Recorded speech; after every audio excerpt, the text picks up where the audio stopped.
आदरणीय माता पिता जी, सत श्री अकाल जी। ऐसा देखने में आया है कि जब कभी भी हमारे बच्चों को स्कूल में किसी भी प्रकार की असुविधा होती है, तो कई बार पेरेंट्स को ऐसा प्रतीत होता है कि शायद स्कूल में बच्चों के बारे में ज़्यादा फ़िक्र या ज़्यादा चिंता नहीं की जाती है, जबकि ये सही नहीं है। रिवरडेल पब्लिक स्कूल कभी भी, जहाँ तक बच्चों की सेफ्टी है, बच्चों की सिक्योरिटी है, उनकी वेलबींग है, उनकी सेहत है, इन सब बातों को लेकर कभी भी हम लोगों ने कोई ढीला रुख नहीं रखा है।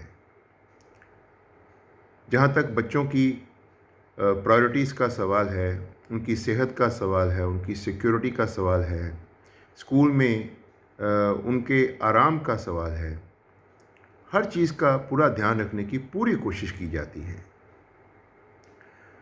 कई बार हम थोड़ा हेल्पलेस भी हो जाते हैं।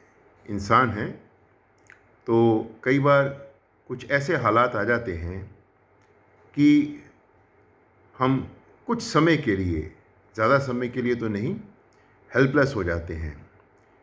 लेकिन इसका मतलब ये नहीं कि हम कोशिश नहीं करते हैं।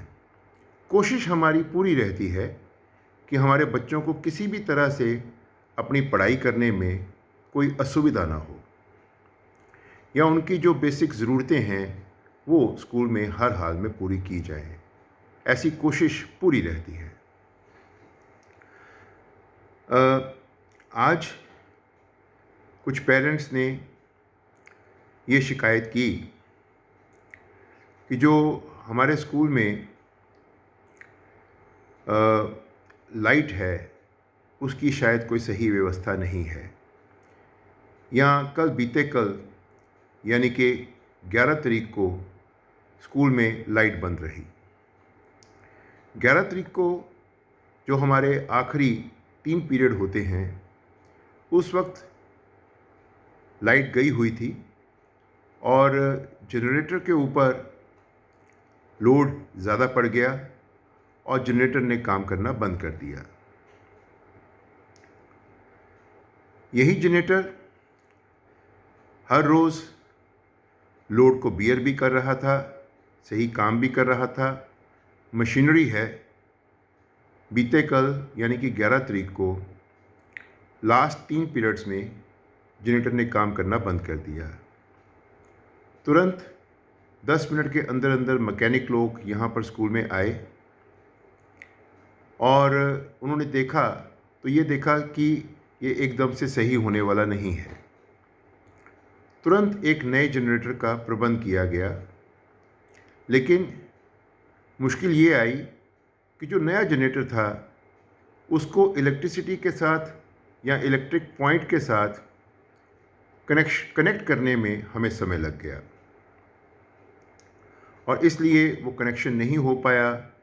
छुट्टी तक जो अध्यापक क्लास में पढ़ा रहे थे उनको भी, जो बच्चे क्लास में पढ़ रहे थे उनको भी, हम सबको काफ़ी असुविधा का सामना करना पड़ा।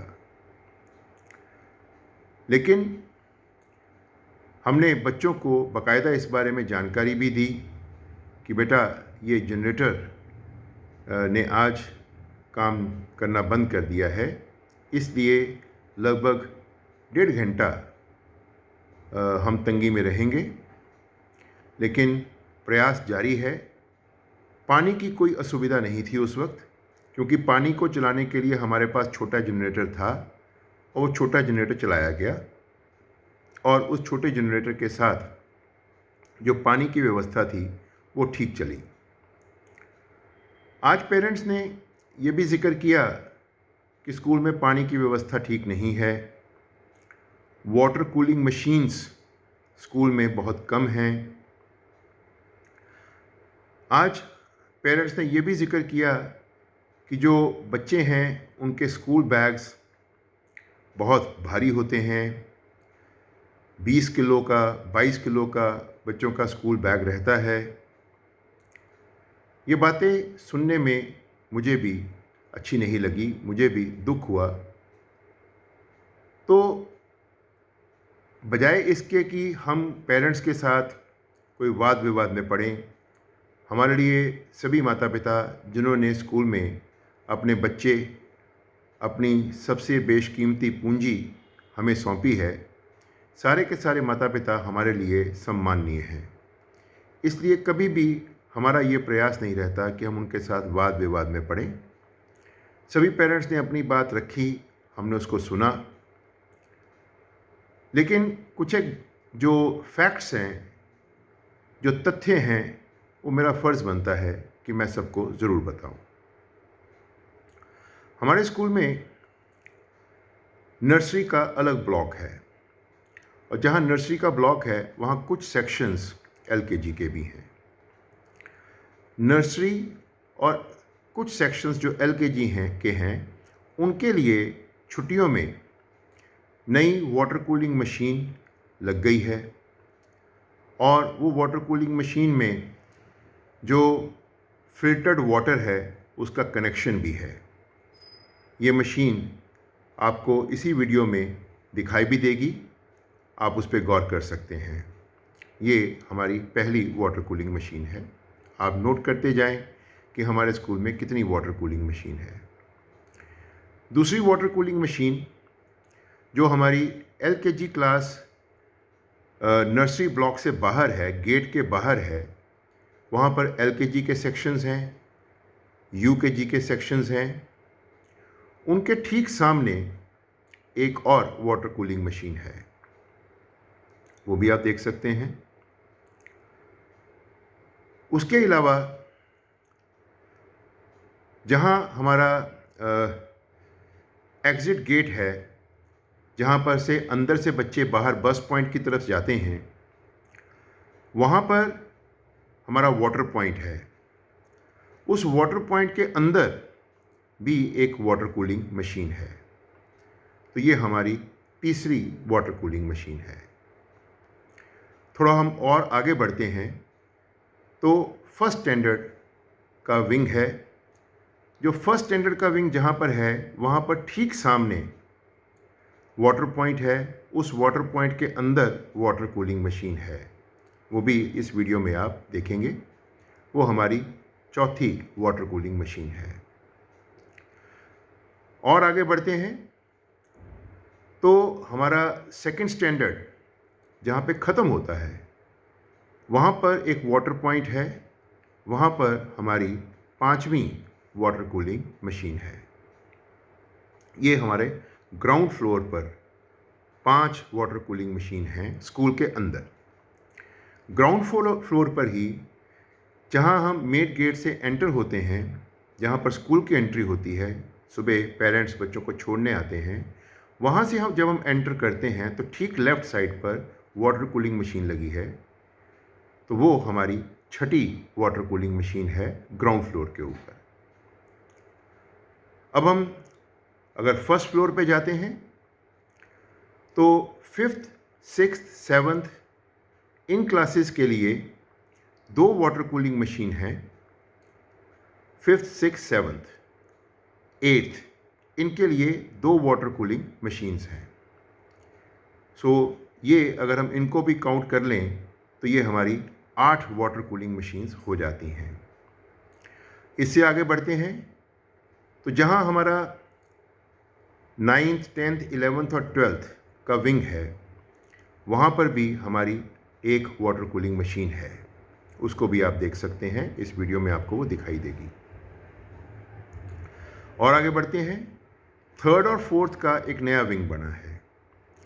छुट्टियों में वहाँ पर एक वाटर कूलिंग मशीन इंस्टॉल की गई है। वो हमारी 10वीं वाटर कूलिंग मशीन है। तो कुल पूरे स्कूल में फ़िलहाल 10 वाटर कूलिंग मशीन्स हैं। लेकिन क्या होता है कि जब इतने ज़्यादा प्रबंध किए जाते हैं तो कहीं ना कहीं कोई ना कोई मशीन कई बार ख़राब हो जाती है। अब अगर एक वाटर कूलिंग मशीन भी ख़राब होती है तो जो बैलेंस है, जो संतुलन है, वो थोड़ा ख़राब हो जाता है। लेकिन ऐसा नहीं है कि अगर कोई वाटर कूलिंग मशीन ख़राब हो गई तो उसको ठीक करवाने में टालम-टोल किया जाता है या उसको टाल दिया जाता है या उसको उसकी तरफ ध्यान नहीं दिया जाता है। ऐसा कुछ नहीं है, ध्यान दिया जाता है। मैकेनिक लोगों को संपर्क किया जाता है, उनको बुलाया जाता है। लेकिन आप भी इस बात से सहमत होंगे कि जो मैकेनिक लोग हैं, अगर मान लें हमने वाटर कूलिंग मशीन ठीक करवानी है तो उसके लिए कोई स्पेशलिस्ट टेक्नीशियन है। ये नहीं कि कोई भी इलेक्ट्रिशियन उस वाटर कूलिंग मशीन को ठीक कर देगा। अब जब स्पेशलिस्ट टेक्नीशियंस हैं तो वो कई बार समय पर आ जाते हैं और कई बार समय पर नहीं आते हैं। हमारे घरों में भी ऐसा ही होता है। कोई फ्रिज ख़राब हो गया तो अगर बुलाया गया किसी मैकेनिक को तो वो थोड़ा समय लेते हैं, लेकिन स्कूल में हम समझते हैं कि ज़िम्मेवारी हमारी ज़्यादा बढ़ जाती है और उस ज़िम्मेवारी के प्रति हम पूरी तरह से समर्पित हैं। ये मैंने 10 वाटर कूलिंग मशीन का ज़िक्र किया आपके सबके साथ। जी। जहाँ तक जनरेटर की बात है तो स्कूल में हैवी जनरेटर्स उपलब्ध हैं और ये सारे के सारे जो जनरेटर्स हैं वो पूरा काम कर रहे हैं। कल के दिन के लिए हमें अफ़सोस है कि हमारे पूरे प्रयासों के बावजूद भी हम इलेक्ट्रिसिटी को जल्दी रिस्टोर नहीं कर पाए और पावर सप्लाई को हम जल्दी इंश्योर नहीं कर पाए। उसमें समय लगा और उसका भी कारण यही था कि उसको ठीक करने के लिए जो टेक्नीशियंस थे वो तो 15 मिनट में आ गए, लेकिन जो नया जनरेटर था उसको कनेक्ट करने में हमें समय लगा। अब मैं आगे बढ़ता हूँ और मैं आपको बताना चाहता हूँ कि जो स्कूल में अलग-अलग क्लासेस में बैग्स हैं, जैसे अगर हम नर्सरी क्लास के बैग का वज़न की बात करें तो वो बैग हमने आज स्कूल में जो हमारे पास एक इलेक्ट्रिक बैलेंस है, आप देख सकते हैं कि ये इलेक्ट्रॉनिक मशीन है जहाँ पर हम वेट को मेजर कर सकते हैं। तो इस मशीन्स में आप देखेंगे कि नर्सरी के जो बैग्स हैं उनका वज़न औसतन 2 से 2.5 किलो है। आगे बढ़ें तो एलकेजी और यूकेजी के बैग का जो वज़न है वो औसतन 3 से 3.5 किलो का वज़न है। अगर हम और ऊपर की क्लासेस में आएँ, मान लें हम 6th, 7th, 8th की बात करते हैं, तो वहाँ पर जो बैग का औसतन वज़न है वो लगभग 6 केजी यानी कि 6 केजी, 7 केजी, बहुत ज़्यादा हो तो 7.5 केजी, मतलब इतना वज़न है। तो माता-पिता को मैं ये थोड़ा एक तरह से बताना चाहूँगा कि उनको कई माता-पिता हैं उनके दिमाग में ये छोटी-सी गलतफ़हमी है कि शायद बैग का वज़न 20-25 किलो होता है। मतलब स्कूल में कोई ऐसा बैग नहीं है जो 7-8 किलो से ज़्यादा हो। हाँ, एक चीज़ हो सकती है, अगर बच्चे टाइम टेबल के मुताबिक किताबें नहीं लाते, जो होमवर्क चेक होना है उसके अलावा भी कॉपीज़ डाल लेते हैं, तो ये वज़न थोड़ा बढ़ जाता है। फिर ये 9 किलो भी हो सकता है। जी। अदरवाइज़ जो 8वीं तक के बच्चे हैं, इनके स्कूल के जो बैग हैं, ये 8 किलो से कम हैं। नर्सरी स्टैंडर्ड में 2 से 2.5 किलो, उसके बाद एलकेजी में लगभग 3 किलो और यूकेजी में लगभग 3.5 किलो। जी। उसके बाद फर्स्ट स्टैंडर्ड में, सेकंड स्टैंडर्ड में भी लगभग यही 3.5 किलो तक का वज़न रहता है। अगर हम बड़ी क्लासेस में आ जाएँ 5th, 6th, 7th, 8th में, तो वहाँ पर जो वज़न है ये 5 किलो, 6 किलो, 7 किलो, 7.5 किलो यहाँ तक वज़न रहता है। 20-22 किलो या 15 किलो, 16 किलो इतने किलो का कोई भी बैग नहीं है। तो माता-पिता अपने दिमाग से इस तनाव को भी हटाएं और बच्चों को भी समझाएं कि उनके बैग हैवी नहीं हैं और वो बैग अगर टाइम टेबल के मुताबिक पैक किए जाएं तो बच्चों को कहीं कोई प्रॉब्लम नहीं आनी चाहिए। अगली बात जो मैं रखना चाहूँगा वो है क्लासरूम्स हमारे स्कूल का एक भी क्लासरूम ऐसा नहीं है जिसमें 4 से कम पंखे लगे हों। किसी क्लासरूम का मीन्स कोई क्लासरूम ऐसा नहीं है जिसमें 4 से कम पंखे लगे हों। हर क्लासरूम का साइज़ 20 बाय 20 या 20 बाय 18 है। ये मैं फुट की बात कर रहा हूँ, मीटर की नहीं। जी, 20 फुट बाय 20 फुट या 20 फुट बाय 18 फुट। जी, यही जो काउंसिल की तरफ से हिदायतें हैं वो रूम साइज़ की हैं और उसी के मुताबिक हमारे सारे रूम्स बने हुए हैं। हर रूम में 4 पंखे लगे हुए हैं। किसी रूम में 3 पंखे नहीं हैं। कोई भी कमरा ऐसा नहीं जहाँ 3 पंखे लगे हों। 4 पंखे हैं और 4 के 4 पंखे अच्छी स्पीड पर चलते हैं। कुछ पंखे थे जो ठीक स्पीड पर नहीं काम कर रहे थे। छुट्टियों में उन सारे पंखों को रिपेयर करवाया गया है और सभी पंखे सही स्पीड पर चलते हैं। स्कूल में एक बड़ा हॉल बना है। उस हॉल में कम से कम 30 पंखे चलते हैं। 30 जी। सो अब आप खुद अंदाज़ा लगा सकते हैं कि स्कूल में जो बच्चों का कंफर्ट है, जो बच्चों का आराम है, जिससे कि वो अपने आराम के साथ पढ़ाई के ऊपर फोकस कर सकें, पढ़ाई के ऊपर कंसंट्रेट कर सकें, उसमें किसी प्रकार का कोई समझौता कहीं नहीं किया जा रहा है। जहाँ कहीं कभी भी ये चीज़ पता चली है कि यहाँ पर बच्चों को कोई सफोकेशन महसूस होता है या प्रॉपर वेंटिलेशन नहीं है, वहाँ पर तुरंत एग्जॉस्ट फैंस का प्रबंध कर दिया गया है। सो इस प्रकार से बच्चों को कोई सफोकेशन स्कूल में महसूस नहीं होती।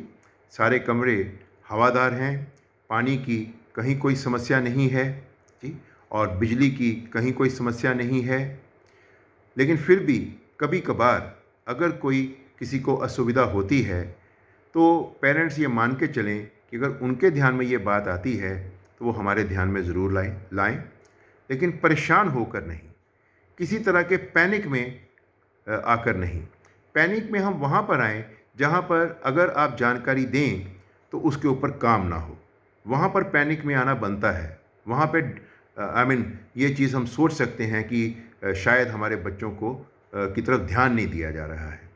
ठीक है, आप सबसे ये निवेदन है, आप हमारी आंखें बने, आप हमारे कान बने।